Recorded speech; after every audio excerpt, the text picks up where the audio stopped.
Welcome to the new normal from Spotlight On. I'm your host, Lawrence Peryer. Eric Fuller is a longtime fan of all things live. Last year, he went to 11 music festivals and 75 other events, from conferences to concerts to theater. He's been known to fly across the country for a good meal or a great show. During working hours, he's a consultant helping problem solve for the live entertainment industry. Eric also advises clients on growth strategy, marketing, consumer engagement, and trust building. He recently published a Medium post using StubHub's COVID-related struggles as a framing device to look at the challenges facing the broader live event space. We link to the piece in the show notes. I encourage you to press pause, read Eric's piece, and come back for our conversation. Okay, done reading? On to my conversation with Eric Fuller. Your piece in Medium has really gotten a lot of traction and has been the topic of a lot of discussion. Folks I've been interacting with, and that piece was on, initially, the headline that caught me was that it was I was expecting really a castigation of StubHub and the situation that they put themselves into, but I think you did a really remarkable job of expanding the discussion into really an overview and a deep dive of the interdependence of all the different stakeholders in the live entertainment ecosystem. And I want to sort of explore some of the topics that you went into in that piece today, if that works for you.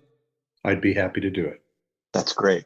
You talk about a system of trust that exists and has to exist for the live music ecosystem to stay healthy and robust. And I wonder if you could expound on that a little bit and give the listeners some context as to what you mean there. Well, sure. Ticketing is a lot more complicated than it appears to the casual purchaser of a ticket. The person that buys a ticket once or twice a year basically goes online, clicks a button, and expects to go to a show, and they never think about it. And the nearest parallel I can make is that once upon a time, I was married to a woman who thought it would be fun to be a fashion designer.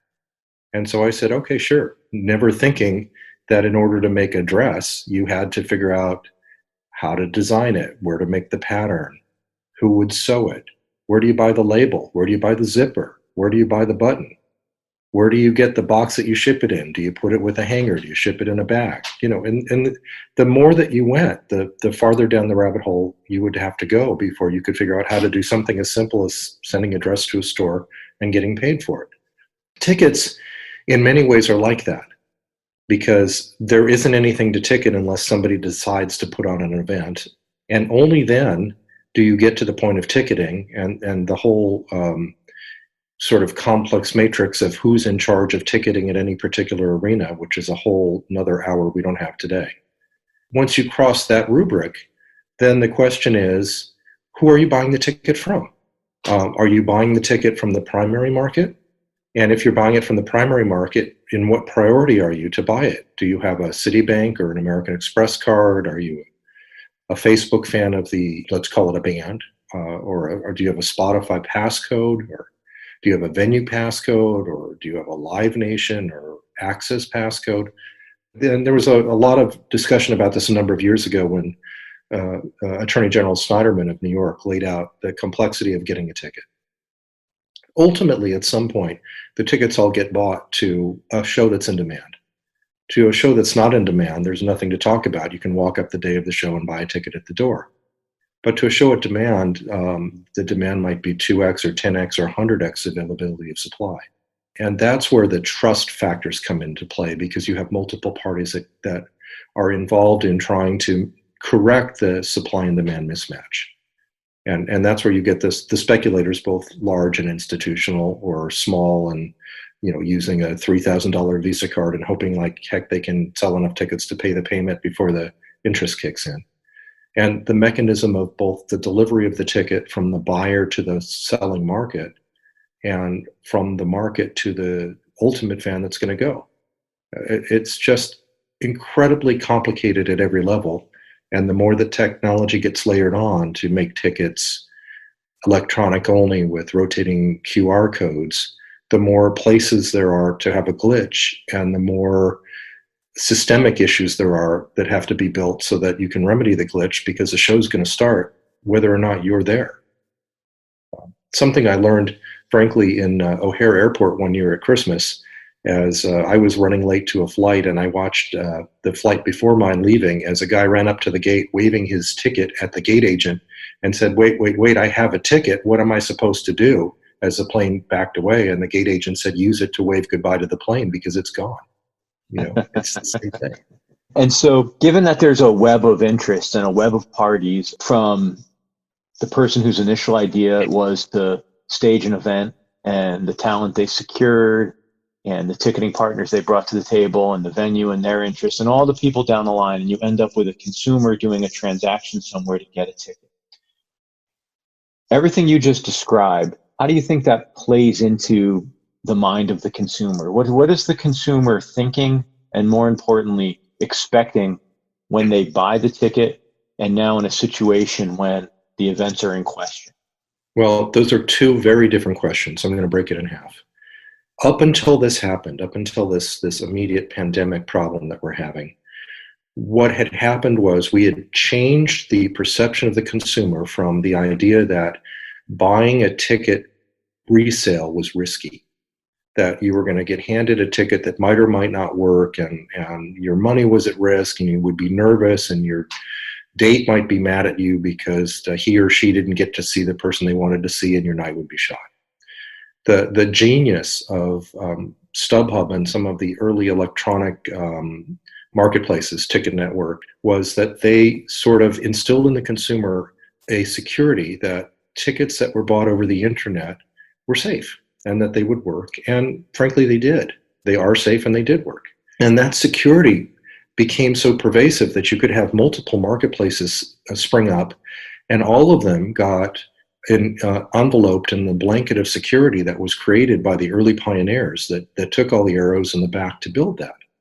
So even this year and last, if you looked at the conferences that were held in Washington, D.C. about ticketing, there was really little conversation about the idea that tickets just wouldn't work. The tickets that don't work are the guys that are counterfeiting tickets and selling them through non-institutional marketplaces, and it's a tiny percentage. But the consumers, even though we've seen a couple of markets fail, have been protected. When Scorebig failed, when RazorGator failed, the brokers themselves let their own capital go to make sure that the perception of the marketplace in whole wasn't affected, that they might have bought a bad ticket through a resale market. The market stood there with their hands in their pockets whistling and didn't do anything, which was just interesting. Although to StubHub particularly's credit, when the Super Bowl debacle happened a few years ago, when there was a squeeze on the price of Super Bowl tickets, too many had been shorted, StubHub stepped up with $2 or $4 million and got all their people through the door. So I will credit them for that. So now we have a situation where the secondary market and the primary market are the same in the mind of the consumer. They're just places to buy a ticket. And I think that applies to your company, Light, as well as it applies to StubHub or Ticketmaster Resale or SeatGeek or Vivid Seats or any of the other 36 or more significant players around the world. And what we're facing now is something that nobody knows how it will play out, which is why I started the conversation. And it has two parts to it. One, what happens when you've bought a ticket to an event which is not going to happen? And I say, quite frankly, in my article, NBA is done for this year. I don't think the baseball's going to go. And I don't think there's going to be anybody in the stadium to watch football. I think sports for 2020 are either not happening or they're playing for television only, for the television money. So anybody that's bought tickets and paid for them for those events has to figure out how to get their money back, because you can't reschedule a basketball game from the 2020 season when it's being played in 2021. It just, from a resale perspective, doesn't work. Then there's a whole separate kind of group of things. Like you have a massive tour that was put on by the Rolling Stones, supposed to start May 5th here in my hometown of San Diego. And millions and millions of dollars worth of those tickets were sold, and millions of dollars worth of those tickets were sold on the secondary market. And even more surprisingly, I think more dollar volume went through the Motley Crue Stadium tour, which was supposed to kick off pretty soon. Those shows most likely will go. They'll just go in the summer of 2021.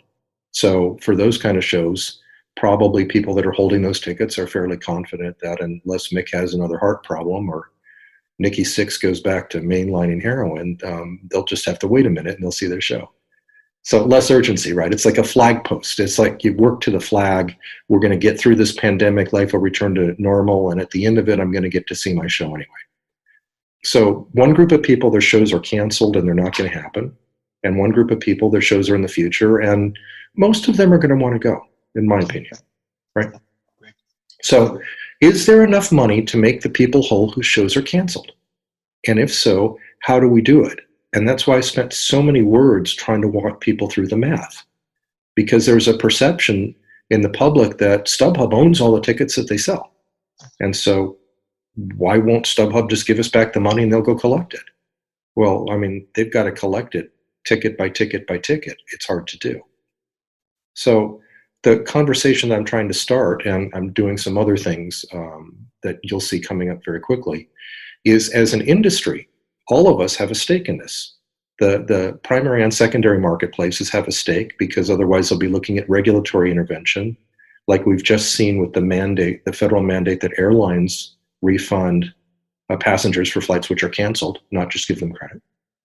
And there's a marketing mandate, which is you've had a vibrant concert and sports industry with people buying expensive tickets with the click of a button, with absolute security that they're going to work on a marketplace that's 20 billion plus worldwide.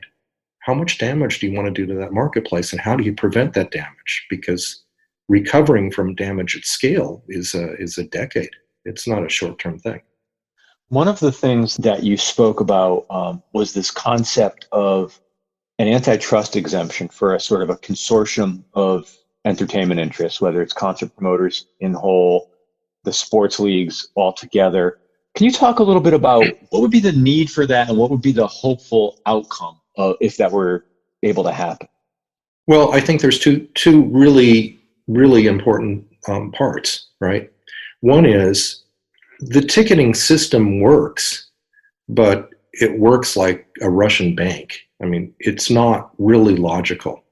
There are competing incompatible systems for ticket creation and delivery and transfer. That adds burdens to the consumer that originated organically as people built their own systems and growth was fast and people were trying to keep up with their growth.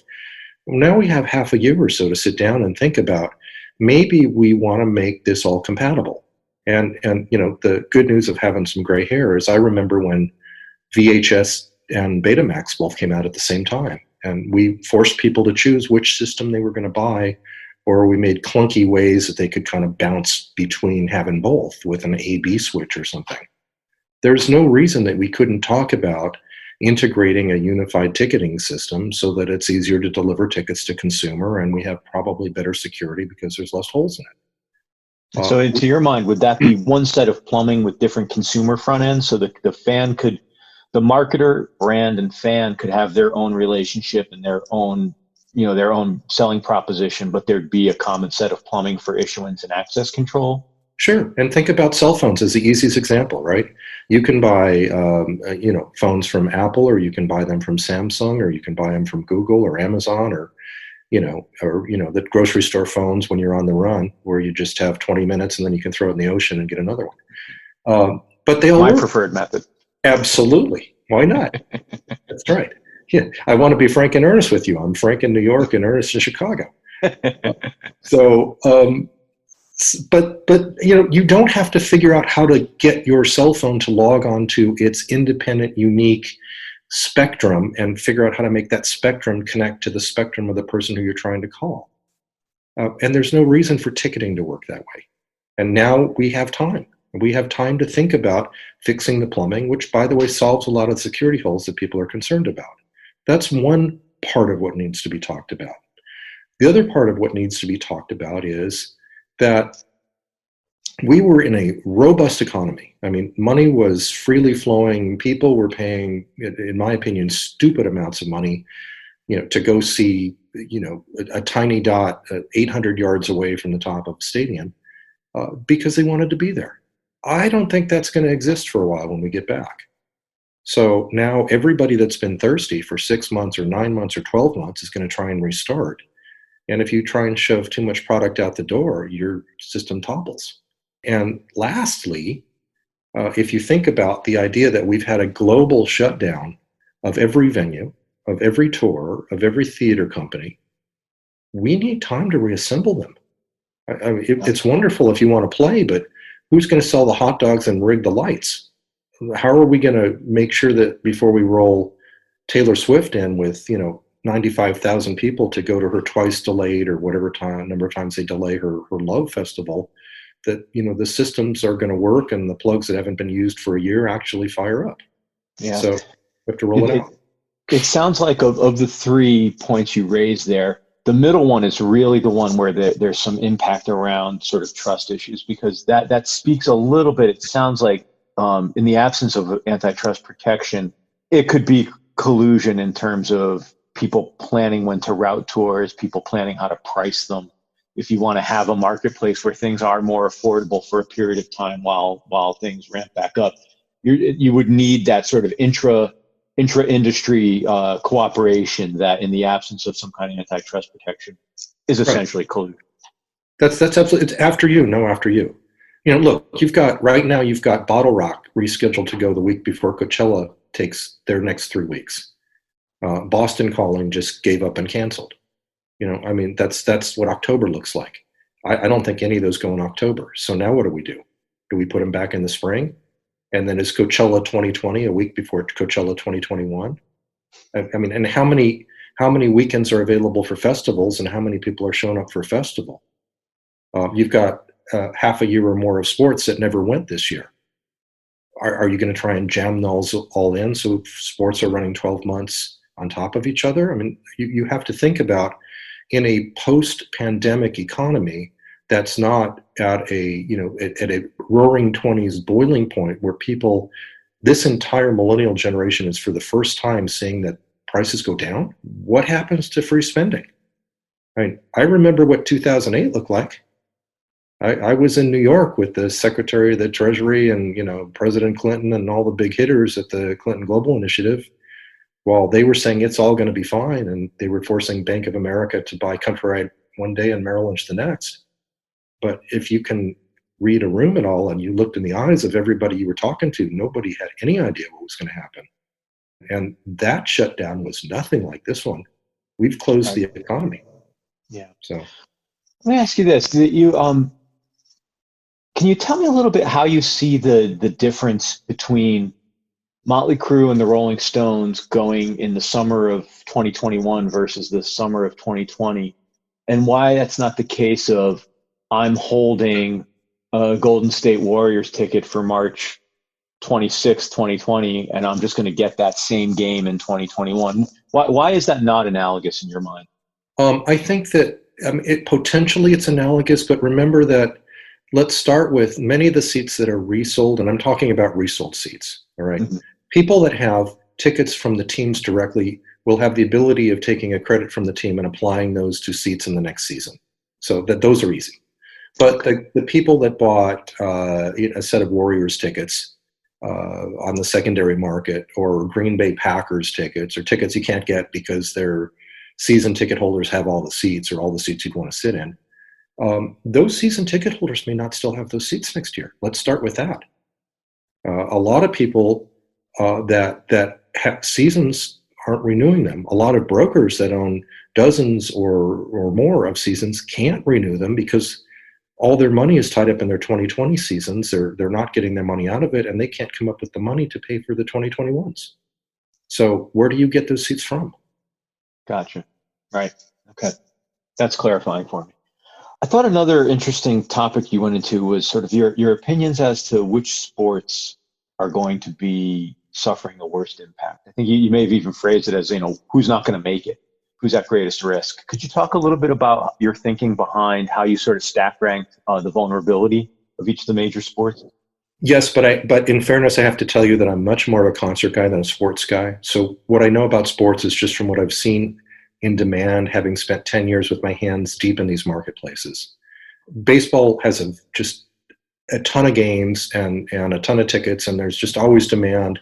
because it's still the American pastime. And, I go to 2 or 3 Padres games a year for no better purpose than it's a beautiful ballpark to go down and eat Phil's barbecue and drink 2 beers. I could care less what's on the field.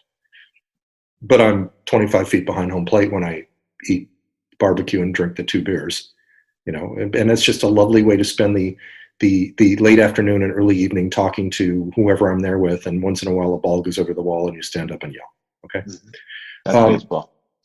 There's baseball, right? Golf has its own thing, right? I mean, golf is fun to watch. I'm a golfer. It's fun to go watch the guys do stuff that it's just unfathomable. But it's just a day in the park. It's not that big a deal. But on organized team sports, which require a lot of money, a lot of player salaries, a lot of operating overhead, you can just look at where the money flows. Football owns the money. I mean, they own the television money. They own they've just been relentless in the way that they've monetized that sport, and they've built it into sort of the must-see, not just Sunday, but must-see Monday, must-see Thursday, monopolize the discussion, FanDuel, DraftKings, everything is centered around football first. Basketball has done a great job of making something exciting continuously through the game, building fan engagement, and really making that an event that's almost, in a sense, like wrestling, in that the whole time that you're in the room, there's accelerants to your adrenaline to keep you moving. A lot of stimulation. A lot of stimulation. So then move to the lesser sports. And by the lesser sports, the ones that have less TV money, the less that have less TV coverage, and therefore the less capacity to withstand a drought. And so I called out hockey.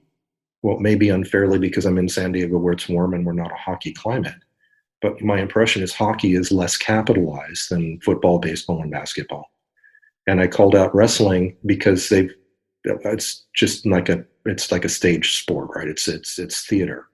And my only thought there was that in a time when there's going to be too much supply, people will go first to what their highest and best love, and last to the things that are kind of fun and something else to do.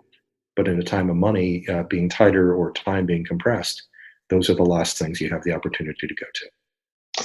Yeah, it's interesting too as it relates to wrestling. I'd be curious to know in sort of the political hierarchy of booking, if you assume that the sports tenants are going to have first dibs on their arena for any kind of rescheduling, and then the relationship with the national or even local concert promoter, because he's bringing more events to you per year, I would think you're going to put him second. Wrestling comes around. Yes, it's evergreen. It might come around every year, but it's not bringing you the same volume as the rest of your pipeline in terms of business. So I could see even, in so much as wrestling is predicated on the gate business as well as the TV revenue, I just can't imagine they're first in line when it's time to be getting some of the remaining open dates that are going to be so coveted when this world fires back up. And don't forget that you've got UFC really eating into their market share, because it's a sort of like wrestling on steroids. It's just a more aggressive sort of event, and I think it crosses over the same fan base. Yeah, the next iteration. In the time we have left, I'd love to have a little bit of a StubHub specific conversation with you. Sure. Hard to ignore the news from earlier in the week, or earlier today, that there was a class action suit filed by a customer. I think it was in Wisconsin, saying that StubHub has violated basically their fan covenant, their fan friendly guarantees, by moving to the credit or the coupon model. So this notion of, instead of getting your money back on a transaction, StubHub's issuing 120% of what you paid in the form of credits and coupons. And it hasn't taken long for customers to start to cry foul. Yeah, I don't read it that way. Look, there's 14 states that require refunds. I think StubHub made a very bad PR mistake in the way they handled this. I think they could have just come out and said, look, we got 28,000 events that canceled. Nobody ever planned for that. I mean, so I stole the Monty Python line in my piece, and nobody expects the Spanish Inquisition, right? This isn't a crisis that nobody ever could see coming, never, in the way that it would just shut everything down on a dime.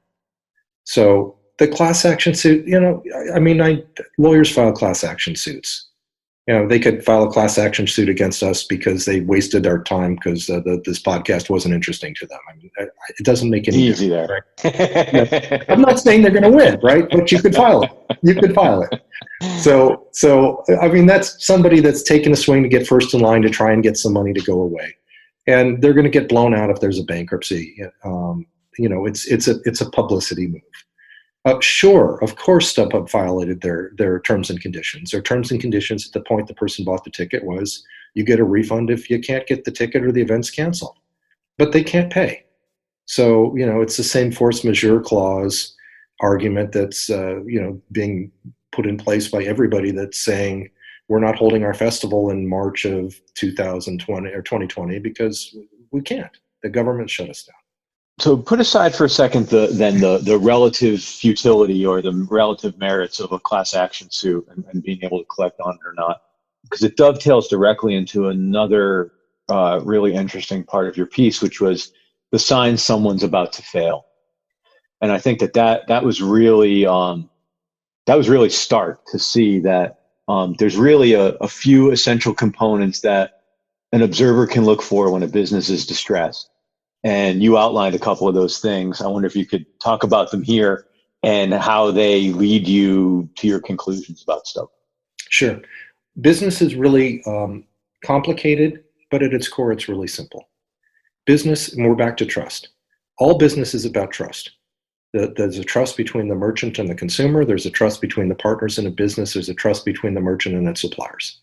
And that trust is founded on one simple principle. You will do what you say you will do. That's it, right? I'm not gonna do another podcast if you say let's do it at 4:00 on Tuesday and you show up at 7:30 a.m. on Thursday, wondering how come we're not doing it now. So in any business, the primary indicator of whether or not you're fulfilling your trust obligation is: do you deliver what you're supposed to deliver, and do you do it timely, and do you deliver what you promised to deliver? And if you owe money, do you pay it? And do you pay it on time? And when it starts turning into second story time, then you've got a cash problem. And when it's second story time and you've got a cash problem and you don't get a straight answer, then you have a really big one. Now, you don't have to be really smart. I don't claim to be the smartest guy in the world, but if every event that you sold tickets to for the next, let's say, 6 months is canceled, and you're selling tickets at a rate of $1.2 billion every 3 months, 400 million a month, the number of refunds you might have to issue very quickly turns into an astonishing number, and likely one you don't have the cash to pay. If it happens that 3 weeks before every tour in the world got shut down, you paid $4 billion cash to make an acquisition, you're probably a little light in your wallet to start. Yeah. Right? So, I mean, it's just simple logic. And it's proven out by the way that they're acting. And I don't think they're acting maliciously. I don't think they have a choice. And frankly, I think everybody's in some way in the same boat. If the government came out tomorrow and said to the ticketing companies, you're giving back all the money right now, just like we made the airlines do, the only thing that the ticketing companies could do was say, you gave the airline a $50 billion bailout so they could give that money back. What are you doing for us? Nobody has that kind of money. Yeah. Well, I think you pointed out a few things that I think it's very fair to point out. One is that StubHub and other businesses that came of age in that sort of the post-initial .com era in the ticketing space did provide a very big service of taking this activity that used to happen on the street, that used to happen in dark corners, and made it mainstream, showed the primary market just exactly how big the ecosystem was, probably led to a lot of the rapid increase in primary ticket pricing, if only, to combat the secondary or to finally have a true view into what tickets were worth. But they provided a real service in cleaning up something that was very dangerous for consumers. Didn't completely eradicate the problem, but I don't think it's any one company's responsibility to completely solve all the problems in a business. And I think the other point you raise is that it's not about acting maliciously, right? It's the biggest criticism you could make and it's a larger indictment of the space, is just the recklessness of the business of the paying forward and the paying so far in advance to suppliers. It's inherently risky, but to your point, it seems like the only people that foresaw the potential of a global pandemic shutting down the entire live events industry was maybe eBay. And I'd like to know, I would like eBay to start picking my lottery numbers for me, because the foresight that that they seem to have had there, my God, that's going to go into the M&A Hall of Fame, that one. Well, and which is what I said, right? That's why, I mean, when I was talking about the acquisition made perfect sense for Eric Baker and Viagogo. I mean, it completed them. It filled in a massive hole, but it didn't work out the way they expected, which is why, I said that Masayoshi's son could finally say, whoa, somebody made a worse deal than me. It's just, so there's a little light, it's comedy when it happens to somebody else and tragedy when it happens to you, it's just misfortune. Yeah. Well, I think the other thing too is, I said to you at the beginning of the conversation that your piece has been on a lot of minds of a lot of people and the subject of a lot of discussion, but I don't see a lot of people gloating about it. Nobody's happy to see this happening. Because to your point, it's couched in the context of the larger ecosystem. When the biggest tree starts to, shake in its roots, that means that the whole hillside's subject to erosion, and nobody wants to see that. Awful metaphor, but I think it's not something to be excited about or to gloat about. It speaks to some real fundamental problems that we're all going to be cleaning up for a while. Well, and I agree with you, and I appreciate the way that the depth in which you analyze the piece. Look, I don't write this stuff just because it makes me feel good. I write this stuff because I feel it's part of how I can contribute to the industry as a whole. And right now, what I'm doing is working on building some solutions that I'll be trying to offer to the industry as a whole that should be fairly predictable if you read what my piece is suggesting. And you'll see those rather quickly. Right.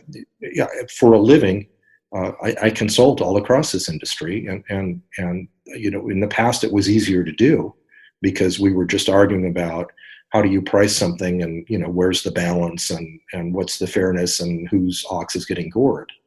But we now, as an industry, have the opportunity to continue to go the way we used to go, or to take the time off that has been placed upon us and use it to make the industry work better and more stable in the future.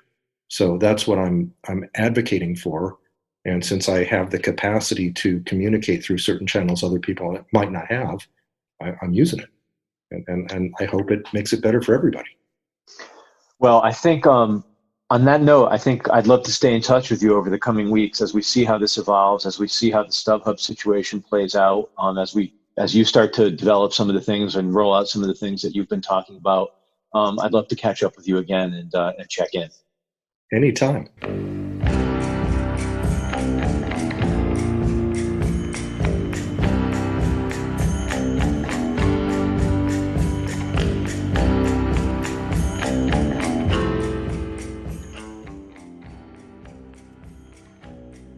Thank you so much to Eric Fuller.